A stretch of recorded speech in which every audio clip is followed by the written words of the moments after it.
충북이 3년 만에 고용률 최고치를 달성했습니다. 통계청이 발표한 고용 동향 자료에 따르면 OECD 기준 충북의 고용률은 70.4%로 지난해 같은 기간보다 0.5%포인트 증가해 전국 17개 시도 가운데 두 번째를 기록했습니다. 취업자 수는 91만 1,000명으로 4,000명이 증가했습니다. 분야별로는 도소매 숙박음식업을 중심으로 자영업자가 감소한 반면 제조업과 건설업 종사자가 증가했습니다.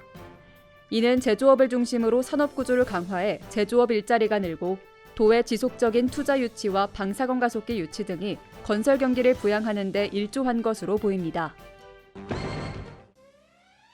충북도가 SK스토어, 충북사회적기업협의회와 도내 사회적 경제기업의 제품 판로를 확대하기 위한 업무 협약을 맺었습니다. 새 기관은 사회적 경제기업의 상품 홍보와 홈쇼핑 등 유통채널 연계를 지원하는 데 상호 협력하기로 했습니다. 이에 따라 도는 홈쇼핑 판매 지원 계획을 수립하고 도내 사업장을 둔 사회적 경제기업 2곳을 선정해 업체당 1,000만 원씩 홈쇼핑 입점을 지원할 예정입니다. 충북도가 안전한 먹거리 환경을 조성하기 위해 여름철 수산물 안전관리를 강화합니다. 도는 대형마트와 전통시장, 수산물 취급업소를 대상으로 비브리오균 검사와 판매업체 점검, 비브리오 폐혈증 예방 홍보에 나섭니다. 특히 수산물 수거 검사를 진행해 비브리오균 검출 등 부적합 수산물은 즉시 폐기할 방침입니다. 옥천의 산림바이오 혁신성장 거점 조성 사업의 관리와 운영을 맡을 충북도 산하 충북산림바이오센터가 신설됩니다. 옥천군은 이원면 1원 13헥타르 부지에 301억 원을 들여 산림바이오 혁신성장 거점 조성 사업을 올 하반기 준공을 목표로 추진하고 있습니다. 특히 군은 이 사업의 중심 역할을 할 충북산림바이오센터를 하이브리드형 목조 건축물로 설계해 지난해 12월 착공했습니다. 센터는 향후 산림 생명자원 사업 지원과 연구개발, 시설 관리 지원 등의 업무를 맡을 예정입니다. 충북도가 공무원의 행정착오와 공직비리를 사전에 방지하기 위한 청배기 시스템 사용자 교육을 진행했습니다.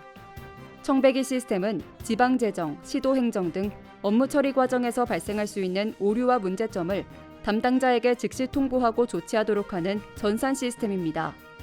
이번 교육은 부서별 업무 담당자 100여 명을 대상으로 대면 교육과 온라인 교육으로 분산해 진행됐습니다. 도는 적발 위주의 사후 감사보다는 사전 예방 조치를 강화해 도정의 투명성과 청렴성을 제고할 방침입니다. 알림마당입니다. 다양한 재난 상황을 체험하며 대처 능력을 키울 수 있는 충북 안전체험관이 다음 달 6일에 정식 개관합니다. 지진 안전과 화재 체험 시설 등 20개 체험 시설을 갖춘 안전체험관은 다음 달 2일까지 자체 시연과 외부 체험단 참여로 시범 운영하고 오는 7월 6일 정식 개관합니다. 괴산군이 돌발 해충을 막기 위해 긴급 약재 보급에 나섭니다. 괴산군 농업기술센터는 꽃매미 등 돌발 해충에 효과가 좋은 6가지 약재를 선정해 이달 말까지 농가에 공급할 예정입니다. 청소년 국악관현악단이 신입단원을 모집합니다.